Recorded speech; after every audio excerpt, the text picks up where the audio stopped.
Maria and Julio Garcia were the picture of a perfect couple, or so it seemed to everyone who knew them. Their story was one of love, commitment, and shared dreams. They had been married for 10 years and lived in a charming suburban home surrounded by a manicured lawn and blooming flower beds. To their neighbors, they were the embodiment of happiness, always smiling at community events, hosting dinner parties, and exchanging warm glances that seemed to speak volumes about their bond. Maria, in her mid-30s, had built her life around her husband. She was a devoted wife who prided herself on creating a loving home. She spent her days tending to the house, cooking elaborate meals, and ensuring everything ran smoothly. To her, Julio was the center of her world. She believed she was fortunate to have found a man as hardworking and loving as him. Julio, on the other hand, was a successful businessman, always sharply dressed and exuding charm. He worked long hours, claiming it was all to provide the life they had both dreamed of. Despite his busy schedule, Julio always made time to surprise Maria with small gestures, a bouquet of roses after a particularly tough week or an impromptu weekend getaway. These moments reinforced Maria's belief that she was married to a man who truly cared for her. She often thought of her marriage as a fairy tale, the kind many women could only wish for. But beneath the surface of this idyllic life, there were signs of trouble, subtle, almost imperceptible cracks in the foundation. It began with small, seemingly innocent changes. Julio started spending more time at work, often coming home late and exhausted. When Maria asked about it, he would brush it off, blaming the pressures of running a business. He assured her it was temporary, that his late nights were for their future. Then there was his phone. Once left casually on the counter or nightstand, it was now always with him. Locked with a passcode Maria didn't know. When it buzzed, he would glance at it and put it away quickly. Maria told herself it was nothing. Perhaps he was just being cautious with work emails or dealing with sensitive business matters. But a seed of doubt had been planted. Julio also began to withdraw in subtle ways. The conversations that used to flow effortlessly between them now felt strained and superficial. When Maria asked about his day, he answered in vague terms, avoiding details. He no longer seemed as interested in the little things she shared about her life. Their once intimate relationship felt distant, but Maria convinced herself that every marriage went through phases. This was just a rough patch, and they would come out stronger on the other side. Yet late at night, when she lay in bed staring at the ceiling, Maria couldn't ignore the growing unease gnawing at her. It wasn't just the late nights or the locked phone. It was a feeling she couldn't quite name, a sense that something was slipping away, just out of her reach. Still, she chose to bury her doubts, clinging to the belief that her husband loved her, and that their life together was as perfect as it appeared to the outside world. After all, what reason would Julio have to betray her? Maria's growing unease began to consume her thoughts, but she struggled to admit it to herself. She loved Julio and didn't want to believe that the man she had built her life around could be hiding anything from her. Yet the small changes in his behavior continued to linger in her mind, like pieces of a puzzle that didn't quite fit. One day, as she was going through the mail, her attention was caught by an unfamiliar name on Julio's credit card statement. Ravenwood Suites. It was a hotel she didn't recognize, and the transaction was dated a few weeks back during a night when Julio had claimed to be working late. Maria stared at the name, her heart pounding. She tried to rationalize it. Maybe it was for a work event, or perhaps he had booked it for a client. But the timing felt off. Why hadn't he mentioned it to her? The thought that Julio might have stayed at a hotel without telling her planted a seed of doubt that she couldn't shake. Unable to ignore her curiosity, Maria decided to do some investigating.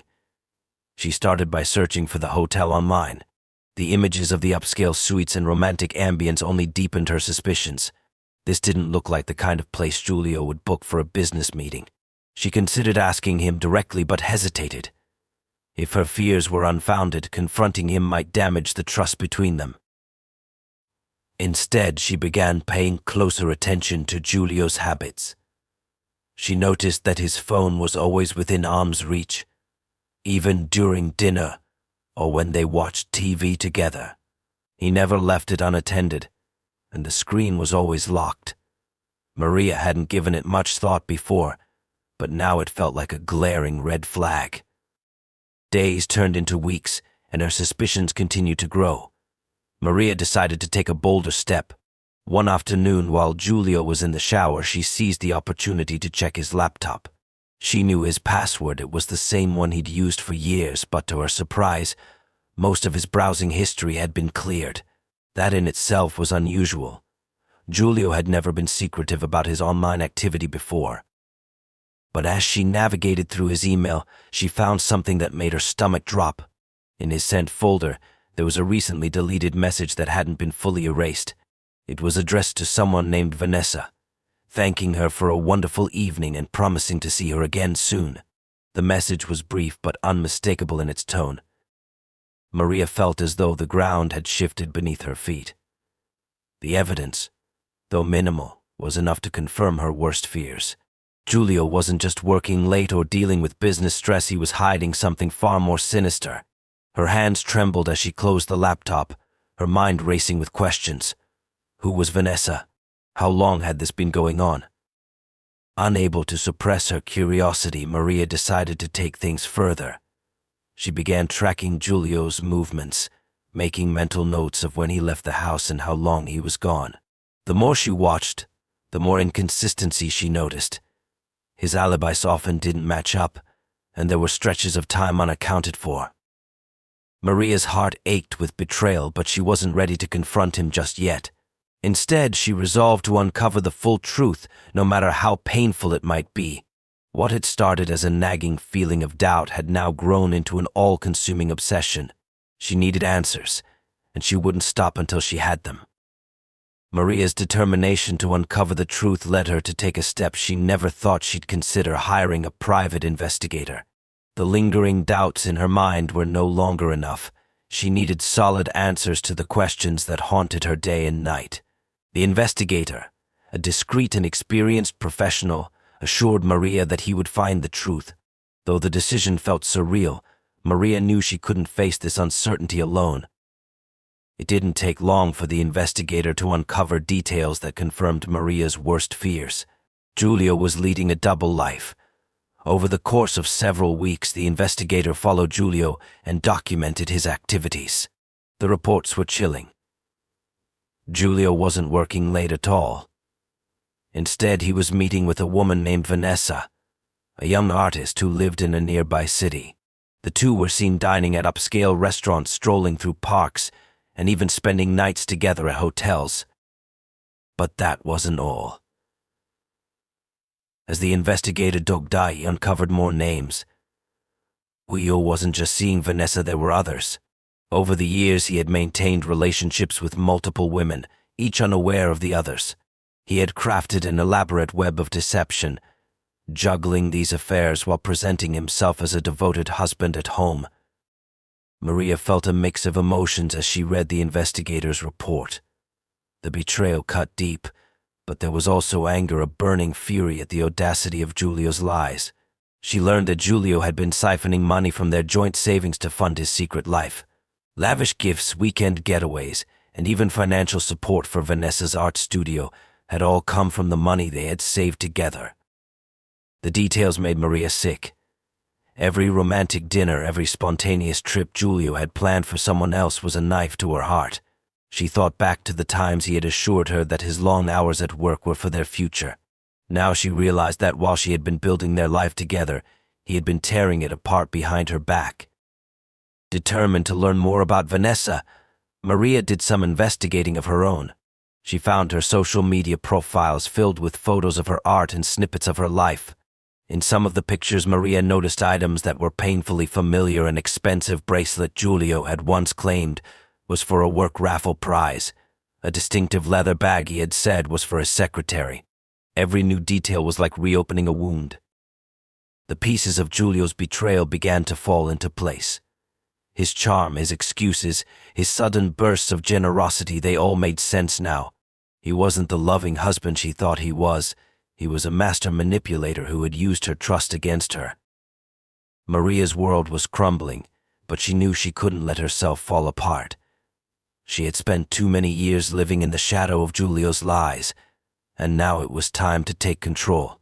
She wasn't sure what her next step would be, but one thing was certain: this wasn't over.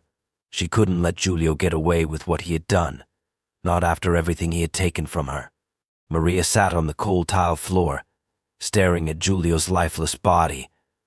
The reality of what she had done began to sink in, and panic surged through her.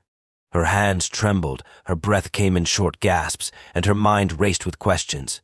What would happen now? What had she become?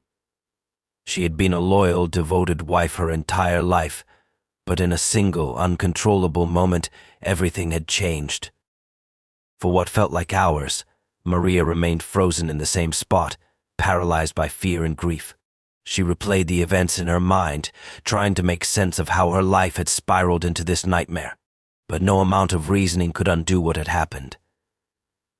The man she once loved, the man who had betrayed her, now lay dead at her hands. Eventually, Maria made the decision to call the police. She couldn't run, couldn't hide what had happened. She dialed the number with shaking fingers and confessed everything in a voice barely above a whisper. When the officers arrived, Maria was still seated on the floor, her tear-streaked face void of emotion. She offered no resistance, calmly explaining the events that had led to the tragedy. Detective Anna Harlow was assigned to the case and immediately sensed that there was more to the story than a simple domestic dispute gone wrong. As the investigation unfolded, the full extent of Giulio's deception came to light. The private investigator's findings were turned over to the authorities, revealing Giulio's web of affairs and financial betrayals. The police also uncovered additional evidence of Giulio's manipulation, including text messages and emails that painted a picture of a man who had systematically dismantled his marriage while maintaining a facade of loyalty. The media quickly latched onto the case, dubbing it the suburban betrayal. Maria's story captured the attention of the nation. Some painted her as a cold-blooded killer, while others saw her as a victim driven to the edge by Giulio's years of lies and emotional abuse. The courtroom became the stage for a heated battle between prosecution and defense. During the trial, Maria's defense attorney argued that her actions were the result of years of emotional turmoil. The betrayal, humiliation, and Giulio's cruel admissions on the night of his death had pushed her into a state of uncontrollable rage. The prosecution, however, focused on the act itself, portraying Maria as someone who could have walked away but chose violence instead. The jury deliberated for days, and the courtroom was tense as the verdict was read. Maria was found guilty of manslaughter, a verdict that carried a sentence of 15 years in prison. Though the sentence was lighter than the maximum punishment for her crime, it still felt like a life sentence to Maria. As she was led out of the courtroom, Maria's mind was a whirlwind of emotions. Regret, sorrow, and a faint sense of justice all battled for dominance. Giulio's betrayals had destroyed her life, but her actions had sealed her fate. She couldn't undo what had been done, but she hoped her story would serve as a cautionary tale about the devastating consequences of lies, betrayal, and unchecked rage. In prison, Maria began to reflect on her choices and the path that had led her there. She knew she could never justify what she had done, but she also couldn't ignore the role Giulio's actions had played in unraveling her sanity. Her story was now part of a larger narrative, one that would be dissected and debated by strangers for years to come. The documentary closes with images of the once happy couple, their smiles now a haunting reminder of what had been lost. The final question lingers: could this tragedy have been avoided, or was it destined to happen the moment trust was broken? Viewers are left to ponder the fragile nature of relationships and the irreversible consequences of betrayal.